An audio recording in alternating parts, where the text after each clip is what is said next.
Hello friends, welcome back to my YouTube channel and today we gonna talk about the movie called Final Destination 2।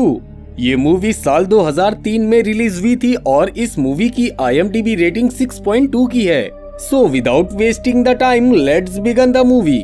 तो movie की शुरुआत होते ही हम Kimberly नाम की एक लड़की को देखते हैं जो कि कॉलेज की छुट्टियां होने पर अपने दोस्तों के साथ वेकेशन पर जा रही थी, जिसके लिए वो लोग बाय रोड होकर जा रहे थे और आगे ट्रैफिक सिग्नल होने की वजह से किम्बरली को अपनी गाड़ी रोकनी पड़ती है। किम्बरली को अचानक से अजीब सी फीलिंग्स आने लगती है और तभी उसके पास एक मांगने वाली औरत आती है जिसके हाथ में एक बैग था और उसमें ढेर सारे खाली केन पड़े हुए थे, लेकिन अचानक से वो सारे केन उसके बैग से गिर जाते हैं और वो लोग उसे इग्नोर करके आगे बढ़ जाते हैं। और जब उनकी गाड़ी आगे बढ़ती है तो उनसे आगे एक स्कूल बस जा रही थी।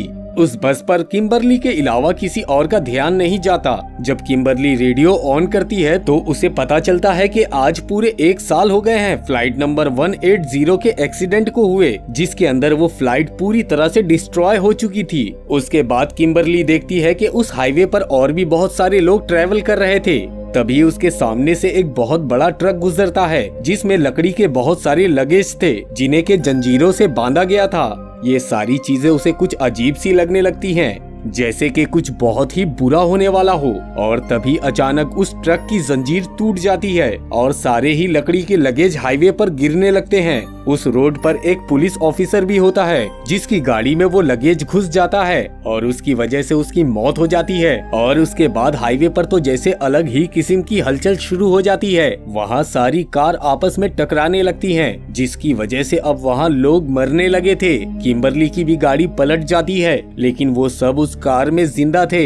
एक लड़का भी अपनी स्पोर्ट्स कार के साथ जलती हुई ट्रक से टकरा जाता है, जिसकी वजह से वो जिंदा ही जलने लग जाता है। और तभी सामने से आती हुई ट्रक उन सबको कुचल देती है और यहीं पर सीन चेंज होता है। किम्बरली इसकी वजह से डर जाती है और उसे ऐसा लगता है जैसे कि उसने कोई बहुत ही बुरा सपना देखा हो। तभी उनकी कार के पास वही बूढ़ी औरत आती है जो उसकी इमेजिनेशन में आई थी और ठीक उसी तरह से उसके सारे केन उसके बैग से नीचे गिर जाते हैं। अभी किम्बरली कुछ सोच ही रही होती है, तभी उसके पास से वही स्कूल बस गुजरती है जिसे उसने अपने इमेजिनेशन में देखा था। और अब वो घबरा कर रेडियो को भी ऑन करके चेक करने लगती है। तब उसे वहाँ वही सब कुछ सुनने मिलता है जिसे उसने अपने इमेजिनेशन में सुना था। और अब वो अपनी कार को घुमाकर पूरा रोड ब्लॉक कर देती है, जिसकी वजह से वहाँ की गाड़ियाँ आगे नहीं बढ़ पाती और वहाँ एक लंबा ट्रैफिक जाम लग जाता है। और तभी वहाँ पर एक पुलिस ऑफिसर अपनी गाड़ी से उतर कर आता है जिसका नाम थॉमस बर्क होता है। थॉमस किम्बरली से रोड को ब्लॉक करने की वजह पूछता है और किम्बरली उसे बताती है कि यहाँ बहुत बड़ा एक्सीडेंट होने वाला है। और तभी सामने से वही ट्रक गुजरने लगता है जिसमें वो लकड़ियों के बड़े बड़े ब्लॉक्स रखे हुए थे।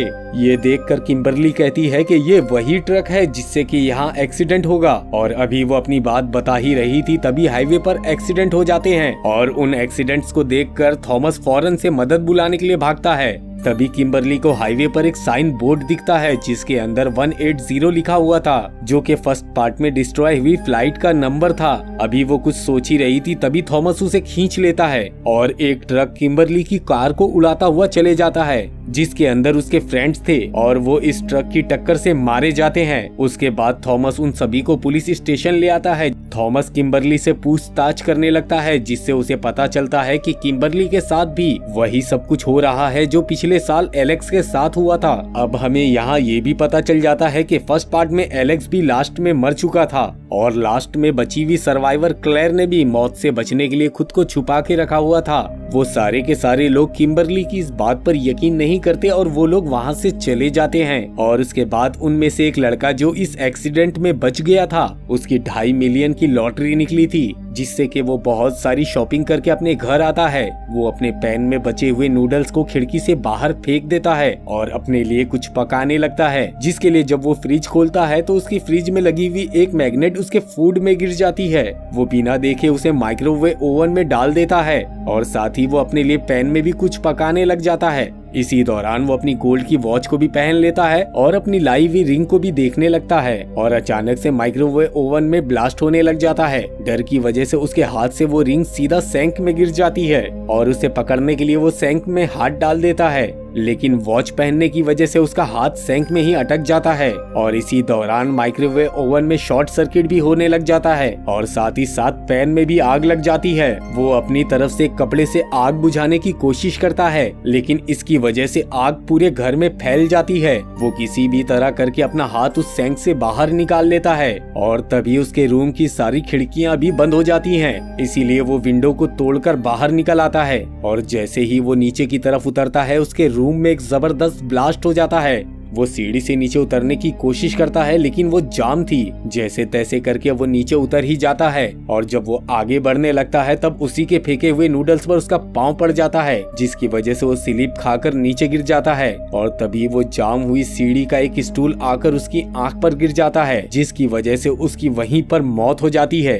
और दूसरी तरफ ऑफिसर थॉमस बर्क को दिखाया जाता है, जो फ्लाइट 180 के सर्वाइवर पर रिसर्च कर रहा था, जिससे उसे पता चलता है कि जो लोग उस फ्लाइट एक्सीडेंट में बच गए थे वो भी बाद में काफी बुरी तरह एक्सीडेंट में मारे गए थे, जिसमें एलेक्स भी मारा गया था। और दूसरी तरफ वो लोग जो हाईवे एक्सीडेंट में बच गए थे वो काफी खुश होते हैं, पर जैसे ही टीवी पर उस लड़के के मरने की न्यूज दिखाई जाने लगती है तो वो लोग काफी परेशान हो जाते हैं। किम्बरली भी क्लेयर से मिलकर बहुत सारे क्वेश्चंस पूछना चाहती थी, इसीलिए वो उससे मिलने के लिए सैनिटोरियम में जाती है, जहां क्लेयर उससे कहती है कि तुम्हें सिग्नल्स पर ध्यान देना होगा, क्योंकि सिग्नल ही एक ऐसी चीज है जो उन्हें बचा सकती है। और यहाँ हमें पता चलता है कि किम्बरली की इमेजिनेशन में मौत उल्टा चल रही थी, यानी कि जो लोग सबसे लास्ट में मरे थे उनकी मौत पहले होगी और जो सबसे पहले मरा था उसकी मौत लास्ट में होगी। किम्बरली क्लेयर से मदद मांगती है, लेकिन क्लेयर उसकी कोई और मदद नहीं करती और उसके बाद किम्बरली क्लेयर को गुस्से में बुरा भला कहते हुए वहाँ से चली जाती है। और जैसे ही वो घर पहुँचती है उसे ऑफिसर थॉमस बर्क मिलता है, जिसे कि किम्बरली की बातों पर यकीन होने लगा था। तभी किम्बरली को वहाँ पर कबूतरों के होने का एहसास होता है और वो उसे एक सिग्नल समझती है, जिससे कि उसे पता चलता है कि अगला नंबर उन माँ बेटे का है जो उस वक्त हाईवे पर साथ में थे। इसीलिए किम्बरली और ऑफिसर थॉमस उन्हें ढूंढने के लिए निकल जाते हैं। उस वक्त नौरा अपने बेटे टीम को लेकर डेंटिस्ट के पास गई थी, जहां पास ही में कंस्ट्रक्शन का काम चालू था। इसीलिए बहुत सारे कबूतर बार बार विंडो के पास आकर टकरा रहे थे, जिसकी वजह से वो डेंटिस्ट बार बार डिस्टर्ब हो रहा था। इसीलिए वो अपने काम पर बराबर ध्यान नहीं दे पा रहा था। उसी वक्त एक कबूतर विंडो को तोड़कर रूम में आ जाता है, इसीलिए डेंटिस्ट टीम को छोड़कर बाहर चले जाता है। नीचे टीम का ऑक्सीजन टैंक पूरी तरह से खाली हो चुका था, इसीलिए वो नाक से सांस नहीं ले पा रहा था और बदकिस्मती से उसके मुंह के ऊपर लगा हुआ खिलौना उसके मुंह के अंदर गिर जाता है, जिसकी वजह से उसकी सांसें रुकने लग जाती हैं। और तभी वहाँ पर एक नर्स आ जाती है और वो टीम को बचा लेती है। अब वो दोनों अपना चेकअप कंप्लीट करके हॉस्पिटल से बाहर निकलते हैं। तभी उन्हें सामने थॉमस और किम्बरली आते हुए दिखाई देते हैं, जो कबूतर का नाम ले रहे थे। और ये सुनकर टिम कबूतरों के पास चला जाता है। तभी ऊपर लटका हुआ एक भारी ग्लास उसके ऊपर आकर गिर जाता है,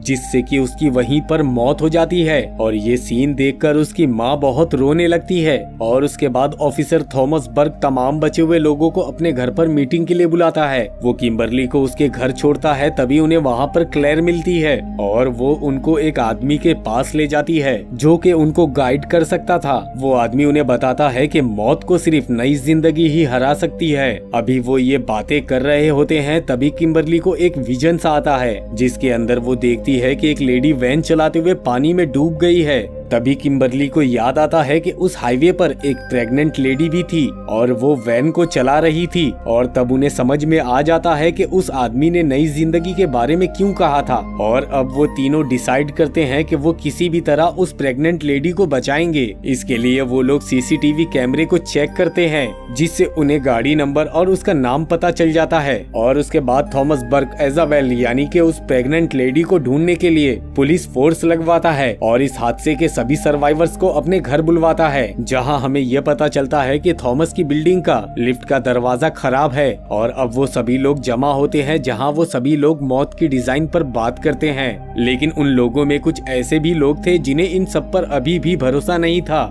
टिम की मां नौरा वहां से जाने लगती है, क्योंकि उन्हें टिम के फ्यूनरल में जाना था। उसके पीछे ही उजैन भी वहाँ से चला जाता है और उन सबके जाते ही उन्हें बल्ब के इशारे में एक हुक वाला आदमी नजर आता है और वो सभी लोग उसे एक सिग्नल मानते हैं। इसीलिए बर्क नोरा को फोन करके बताता है कि किसी भी हुक वाले इंसान से दूर रहो, पर वहीं लिफ्ट के अंदर नोरा के पीछे वही हुक वाला इंसान खड़ा था। इसीलिए वो डर की वजह से हड़बड़ा जाती है, जिसकी वजह से वो हुक उसके बालों के अंदर फंस जाता है और उससे वो और भी ज्यादा डर जाती है और लिफ्ट के खुलते ही वहाँ से भागने लगती है। तभी लिफ्ट का दरवाजा अचानक से बंद हो जाता है और नोरा का सर उस दरवाजे के अंदर फंस जाता है। तभी लिफ्ट स्टार्ट हो जाती है। फिर नोरा का सर उसकी बॉडी से अलग हो जाता है और उसकी वहीं पर मौत हो जाती है। इधर दूसरी तरफ बर्क को पता चल जाता है कि उन्हें इजाबेला मिल गई है।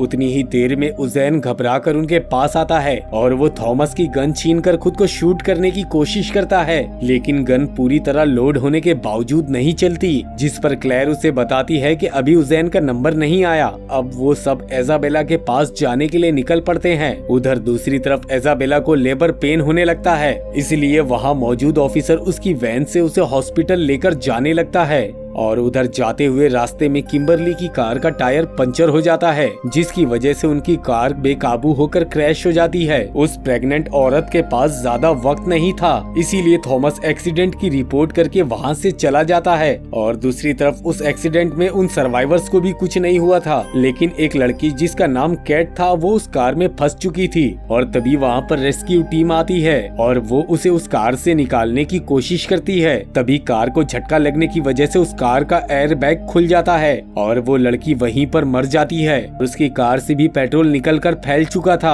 और मरने के बाद उस लड़की के हाथ से सिगरेट उसी फ्यूल के ऊपर गिर जाती है, जिसकी वजह से वहाँ पर आग लग जाती है और एक जबरदस्त ब्लास्ट होता है और ब्लास्ट होने की वजह से उसमें से एक वायर तेजी से दूसरी तरफ जाता है, जिसकी वजह से एक सर्वाइवर बीच में से ही कटकर मर जाता है। और उसके बाद ये तीनों एक ऑफिसर की कार लेकर हॉस्पिटल के लिए निकल पड़ते हैं और उसी वक्त किम्बरली को फिर से पूर्वाभास होने लगता है, जिसमें उसे एक डॉक्टर इजाबेला को मारते हुए दिखती है। इसीलिए वो लोग जल्दी से हॉस्पिटल पहुंचकर इजाबेला के पास चले जाते हैं और वहीं एक और सर्वाइवर भी एडमिट होता है, जो कि मौत का अगला शिकार होता है और उसके रूम में गैस लीक होने लगती है और वो डॉक्टर जिसके बारे में किम्बरली को पूर्वाभास हुआ था कि वो उस लेडी को मार देगी, वो लोग उसे बाहर ही रोक लेते हैं। और उधर दूसरी तरफ उस प्रेग्नेंट लेडी का बच्चा भी इस दुनिया में आ जाता है। किम्बरली और थॉमस काफी खुश होते हैं क्योंकि एक नई जिंदगी आ चुकी थी और ये न्यूज वो जाकर क्लेयर को देते हैं। तभी किम्बरली को दोबारा से पूर्वाभास होता है कि वो लेडी जिसका अभी अभी बच्चा हुआ था वो इस एक्सीडेंट में नहीं मरने वाली थी, यानी कि उन्होंने कुछ भी नहीं बदला था। उसके बाद क्लेयर जल्दी से उस इंजर्ड सर्वाइवर के रूम में जाती है, लेकिन जैसे ही वो दरवाजा खोलती है वहाँ एक जबरदस्त धमाका हो जाता है जिसमें क्लेयर और वो सर्वाइवर दोनों भी मारे जाते हैं। तब किम्बरली को समझ में आ जाता है कि उसके पूर्वाभास में कोई और नहीं बल्कि वो खुद ही दिखाई दे रही थी। अब उसे समझ में आ चुका था कि अब उसे क्या करना है, इसीलिए वो वहाँ की एम्बुलेंस को लेकर सीधा तालाब में छलांग लगा देती है। थॉमस उसे बचाने की कोशिश करता है, लेकिन तब तक उसकी सांसें रुक जाती हैं। लेकिन अगले ही पल हम देखते हैं कि किम्बरली हॉस्पिटल में एडमिट है और उसके पास थॉमस और वही डॉक्टर होती है जिसे कि उसने अपने पूर्वाभास में देखा था और उसी ने ही किम्बरली को एक नई जिंदगी दी थी और इसी नई जिंदगी ने मौत को हरा दिया था। और उसके बाद अगले सीन में हमें कुछ टाइम के बाद की कहानी दिखाई जाती है जहां वो दोनों कुछ लोगों के साथ लंच कर रहे थे। तभी उन्हें पता चलता है कि उनके दोस्त रोर ने एक लड़के की जान बचाई थी। ये सुनते ही वो परेशान हो जाते हैं क्योंकि वो जानते हैं कि मौत किसी का पीछा नहीं छोड़ती। वो उस लड़के की तरफ देख ही रहे थे, तभी वहाँ एक ब्लास्ट हो जाता है जिससे उस लड़के के टुकड़े टुकड़े हो जाते हैं और यहीं पर ये मूवी खत्म हो जाती है। अगर आपको हमारा ये वीडियो पसंद आए तो वीडियो को लाइक, चैनल को सब्सक्राइब और हाँ बेल आइकन के बटन को दबाना ना भूलें।